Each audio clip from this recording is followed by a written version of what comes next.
And tonight she's here to challenge us on the power of a good question. Ladies and gents, please put your hands together for Miriam O'Connell.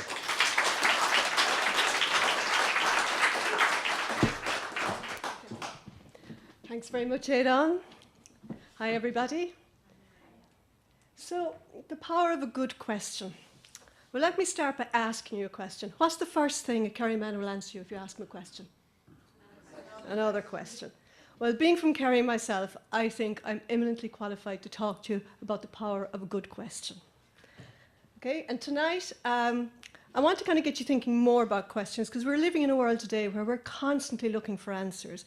We've got public accounts committees set up to look for answers. We're always talking about inquiries. You know, we're always trying to find out the answer to what went wrong and what do we need to do to get out of it.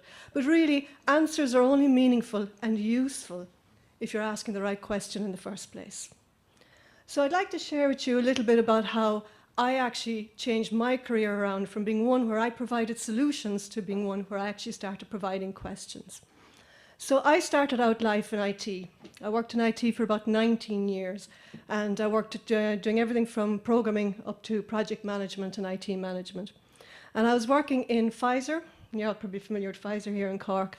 And a critical turning point came in my career when I was asked to head up a project implementing an ERP system in one of their plants, two of their plants actually.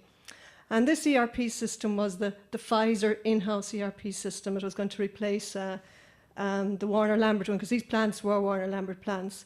And it was going to be implemented in the warehouse, in production, in quality control, in quality assurance, finance. So it was really touching every part of the plant. And like I say, these two plants were originally Warner Lambert, and the actual implementation of this system was going to be really the Pfizerizing of the actual two plants. Like, it was going to be the final Pfizerizing of it. So it wasn't a very popular project at the time. But anyway, we took it on. We spent about maybe 18 months working on it, and it was a tough, hard slog. And we really kind of had an uphill battle the whole way. And we were measured on 3 criteria. You know, there was the quality, timeline, and budget. Most projects are measured on those 3 criteria. And we finally got it over the line, and I suppose we just about scraped by on the three criteria as well. So you could call it a kind of success in one sense, but I think for me, and for many of the people in the plants and working on it, this is what it felt like. It really felt like we had gone through the plants with a steamroller. Has anybody worked on projects like that, or been, you know, yeah? You know, and I remember swearing that I never wanted to have an experience like that again. So needless to say, a couple of years later, we had to upgrade the same system. So now we have another big project again.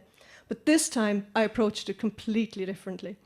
So instead of just kind of focusing on the quality, timeline, and budget, the first thing I did is I sat down with everybody I was going to be working with, and I asked them, how do you want me to work with you? You know, we recognize we have to put in this project, we have our 3 criteria we have to meet, but what's the best way we can do it together as a team? And how can we make this a pleasant experience for all of us? And the ending result was, as we got it in with fantastic quality, we actually got it in early and under budget. And I think that in comparison to this picture, the actual effect felt more like this. So that was a huge turning point for me in my career.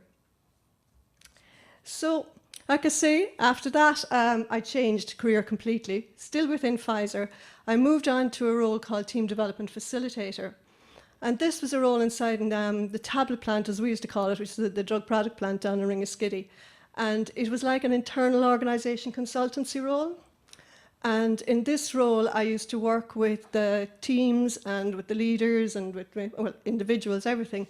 And I used to facilitate sessions where they might want to kind of, increase productivity, review how they're performing, anything like that, from some particular change they wanted to bring around, anything like that. The plant itself was actually a flat, structured, self-managed, team-based plant. So none of the teams had team leaders or supervisors or anything. They actually self-managed. It was a really interesting place to work and a fantastic job. But the big thing was I now had to learn not to provide solutions, but provide questions. And I found this after 19 years in IT. a really tough switch over to make. And I think the day that I finally got it was when I was asked to work with the production team, because they were trying to collaborate on solving some technical issue that they had. And they asked me if I would facilitate the session for them. And I was bricking it. Because when I was preparing for a session, normally, I would start envisaging or picturing some potential outcomes that they could come up with. And that helped me feel a bit more kind of secure going in. And I couldn't this time because I didn't understand the technicalities of production enough. And so I was kind of really kind of trying to figure out, what can I do here? I didn't want to be wasting their time. I really wanted to give them a good day. I didn't really want to kind of, actually cause them more headaches rather than solve problems for them. But all I could do was go in with an open mind and ask questions and trust them to come up with the solutions. And that's what I ended up doing. And it ended up being one of the best days' work that I did. And it finally sunk in with me that it was providing good questions was how I actually helped people best. So just to kind of demonstrate that a bit further, I'll tell you a story about how the power of a good question can work. So I was invited into a manufacturing plant where they had had a near-miss incident in safety. And there was a young student there on work placement, and he was driving a forklift, and he was going through doors that shut automatically. Now, he should have stepped off the forklift to swipe open the doors, go in, drive on, and drive through, and then come off and swipe, well, the doors are going to close automatically behind him anyway. But what he was doing is he was driving past and he was swiping at the same time, to save time in his job. And he ended up getting his arm caught between the doors. And he got badly bruised, but he was very, very lucky because he could so easily have lost his arm. And on the day in question as well, the particular response to the incident was a lot less than it should have been. There was a lot of things that should have been done that didn't happen. So there was huge anger in the plant. This plant had an absolutely, outstanding safety record. And they could not get over that this had happened, and they couldn't get over the response was as poor as it was. So there was a lot of anger there. And so they invited me to come in and actually facilitate a session between production and safety to try and figure out how they were going to move forward from this. So the way I prepared for this is I went around and I spoke to everybody that I could. I spoke to all the teams in production, I spoke to safety, I spoke to management, everything. I asked a lot of questions and I did an awful lot of listening. And then it was decided we were going to get them all into a room for a half-day session to try and figure this one out. So we had planned it to happen in a huge room, massive big room. There was 40 to 50, 90% men, so there was a lot of testosterone in the room. And there was a lot of anger, there was a lot of tension in the room. And I remember walking in and they're all sitting around, arms folded, waiting for the meeting to kick off and waiting to see what the hell was going to happen here. And I remember I can still see the face of the HR manager look at me with this kind of smile going, So I would tell you, I was pretty nervous now, to say the least. But what I did is I opened the meeting by saying to them that I had listened to what they had to say. And what they had told me, what they had all told me, was that they were really angry that this accident had happened. They were horrified it happened on their watch. They were sickened when they thought of the potential of how serious it could have been. People had made mistakes and weren't doing their jobs, and they wanted answers, and they wanted heads to roll, and they wanted to make sure that this never happened again. So I said, that's what they were telling me. What that told me, what I heard, is when I said back to them, what I heard from that is that you all got really, you're all horrified that this accident happened. You're all really, really angry here now. But that shows me that you care very deeply about safety in the plant here. Every single person in the room here cares very deeply about the safety in the plant. And you want to make sure that this never happens again. So I said, the question, today, is not whose fault was it? The question here today is not who wasn't doing their job.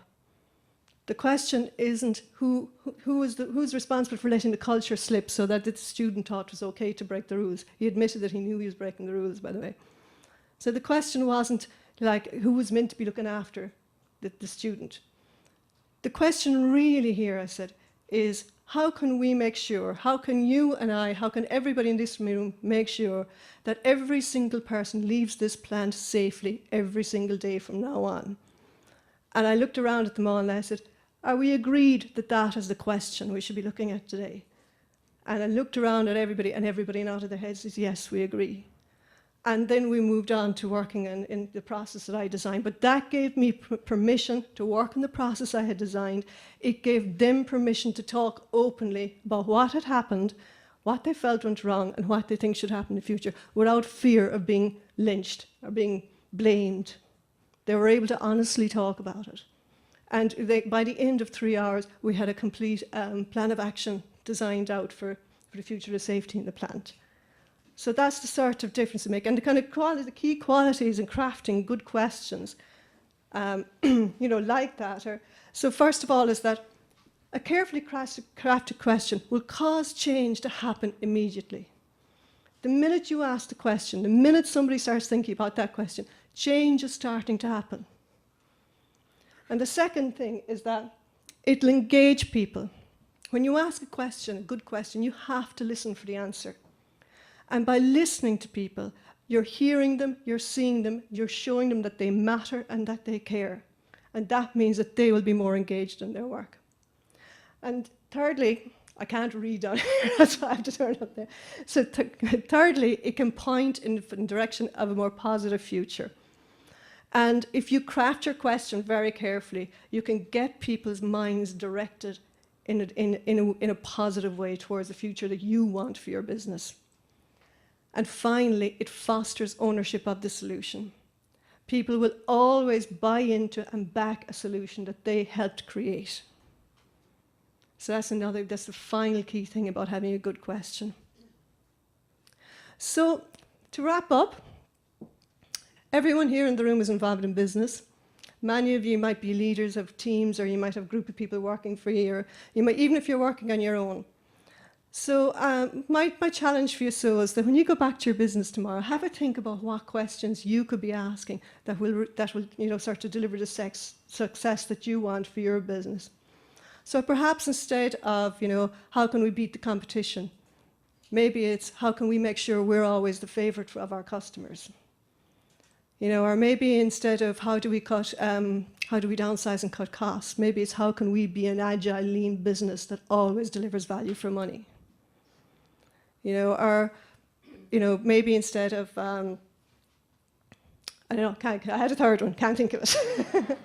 But there's some there are examples of the type of questions that you can be asking that will possibly change the answers that you get and actually lead you more towards the future that you want. So that's it. Thank you very much, folks.